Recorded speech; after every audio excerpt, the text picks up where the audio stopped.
So my daughter is 3 and she falls down and gets owies. She doesn't like them, but I explained to her that that's sort of the point. She gets that now. She says, "We like owies because they mean no more owies." Our bodies hurt us as a deterrent to doing dumb and self-destructive things. Owies are very, very important. Outside of anesthetics, anything that deadens pain is extremely dangerous. You don't feel a burst appendix, you die. You don't feel a toothache, you swallow poison and die. Pain is our way of changing course, of saving ourselves from self-destruction. Getting rid of pain can seem like a good idea, but it's really, really not. The Federal Reserve, the Ponzi scheme counterfeiting of money to enrich the politically connected at the expense of the poor, the weak, the old, and the sick. The Federal Reserve is a civilization-threatening drug. Evil is costly. The initiation of force is expensive and risky. Violence makes enemies, starts turf wars, sickens the soul, kills love, ends lives. What stops the growth of evil? The same thing that stops the growth of any sickness: pain, treatment, and cure. Evil is very, very costly. War, the greatest evil, is staggeringly expensive. The Pentagon loses literally billions of dollars under its couches every single year. It uses 1,000,000 bullets to put just one bullet into another human being. War shreds economies, minds, hearts, relationships, health, wealth, freedom. War destroys civilizations. What stops war? The same thing that stops any gambling addict: running out of money. War is stopped only by poverty. When you cannot pay the soldiers, well, blessed become the peacemakers. War is limited by economics, by costs, by the hard wall of hard currency. Unless war is not free, but profitable. This is where the Federal Reserve comes in. Who pays for war? A defensive war, unprovoked and unavoidable, sure, we would all chip in for that. But a lying, swaggering, endless missile-hurling overseas mass murder? To cover current government spending, taxes would have to be raised almost 60%. We have wars and bailouts and untold bribery and tax cuts. Paid for by what? Who keeps lending to a country hell-bent on empire? No one, because war and empire drain the treasury. Look at England after the Second World War. Ran out of money and closed down the empire. Lend to warmongers, and what will they pay you back with? Broken pottery? Blood-stained bodies? Bones? Dust? Lamentations? War is not profitable. It is not a growth industry. It grows like a tumor grows, at the expense of life. How, then, is it fed? It is fed by the Fed.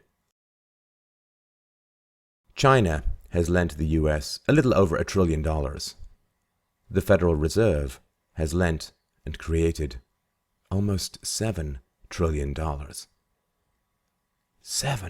trillion. That's 8 times the spending on the Iraq War, 12 times the spending in Afghanistan. Over the last 6 years, there have been very few new taxes, even though total fiscal spending has risen nearly $1 trillion a year. How is this possible? It's possible. It's happening because the Federal Reserve creates the free money that makes evil profitable. $7 trillion covers the bills for a whole lot of evil. If there was truth in advertising, the Federal Reserve would have this slogan: Free Evil! Or, the Federal Reserve, turning evil into profits since 1913. And it's not just the overseas wars. How long would the $1 trillion war on drugs last if everyone got a bill for enforcing it? How long would 700 plus military bases last if everyone got a bill for them? So, what is the Fed relying on? How can letting the ultra-powerful type whatever they want into their own bank accounts possibly last? The short answer is, it can't. History is littered with the dry bones of hundreds of paper currencies, not backed by gold or commodities or anything more real than the vampiric promises of politicians. But how is it lasting? Well, it lasts because we do not love our children enough. To avoid change, to avoid conflict, to avoid the peaceful revolution of real money, we are sacrificing our children. The children in pigtails, the children in the crib, the children in the womb, even the children who are as yet just a gleam in their daddy's eyes. We are Aztecs. Our children's futures are being sold on the auction block to the highest bidder to avoid conflict and virtue in the here and now. Their futures have become futures.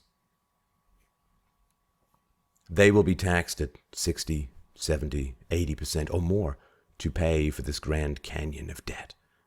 And it will not be enough. It will never be enough, for the lords of the new serfs are insatiable, my friends.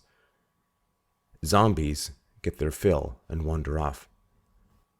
There is no logical end to the escalation of subsidized human greed, save gulags, leg irons, and mushroom clouds.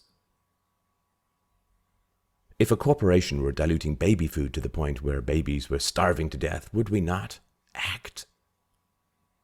If there was poison in the water that wrecked their livers and brains, would we not act? Our children's futures are being eviscerated, but we do not act. Thomas Paine once wrote, "If there must be trouble, let it be in my day, that my child may have peace." We avoid trouble by auctioning off our offspring.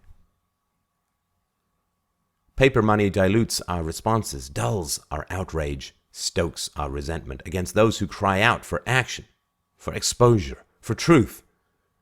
Gold bugs, we call them, conspiracy theorists, Paul Tards. You can always tell the pioneers, not by the wind on their faces, but by the arrows in their backs. Half the world is producing, and half the world is stealing. Stealing through inflation, through debt, through public sector pensions and free healthcare and military-industrial contracts and bailouts and government bonds. But they are not really stealing from us. That is the greatest horror. They slither like ghosts into the crib and chain up the children, stamp and own them, sell their futures, their lives, all the productive joys of their future selves. A 30-year bond is a 30-year sentence.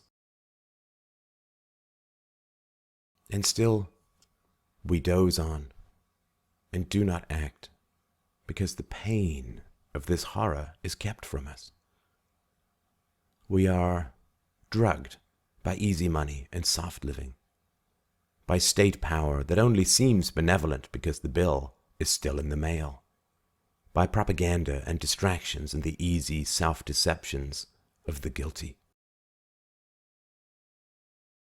I do not call for a revolution, since that relies on new values.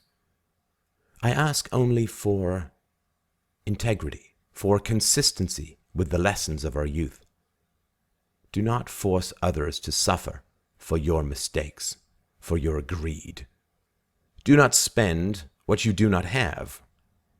Don't take other people's money. Do not sell children.